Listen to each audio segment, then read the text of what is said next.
कौन था कौन था। Presented by Leela Entertainment. Siva Recording Studio, Silhauri.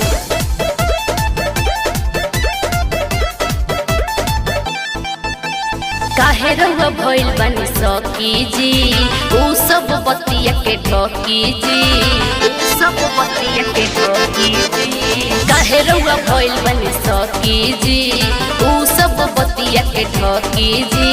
कौन था छोड़ी जाए दिन चाहे जवान था, काहे छोड़ दी चाहे वो जवान था। बोलो नैहर में तेरा वो कौन था। काहे छोड़ दी चाहे जवान था।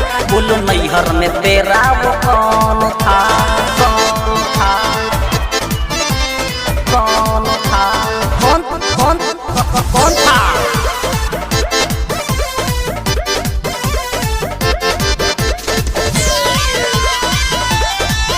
बोलो नैहर में तेरा वो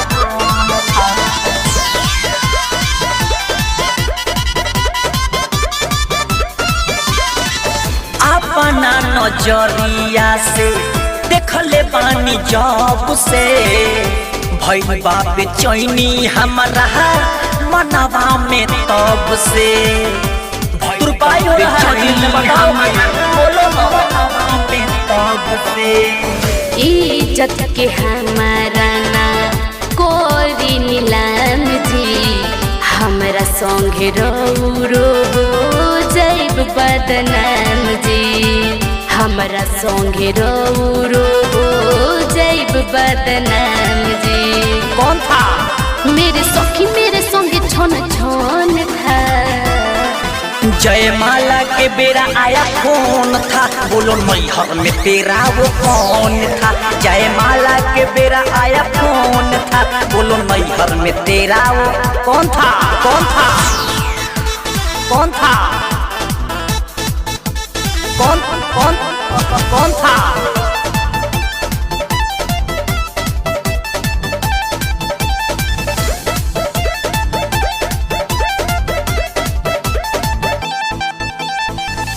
बीरबल अखिलेशनी देश कहले आई के, कुंजन बवाली पछतैबा मेहरी तू पाई के।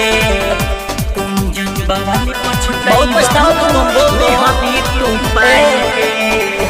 अपना दिमाग से दी कचरा हटाई, सीनावा से सीना राजा जल्दी सटाई, सीनावा से सीना राजा जल्दी सटाई।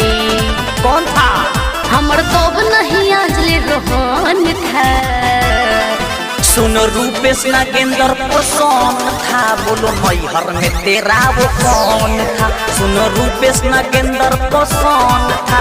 बोलो नैहर में तेरा वो बहुत पीटेंगे। कौन था।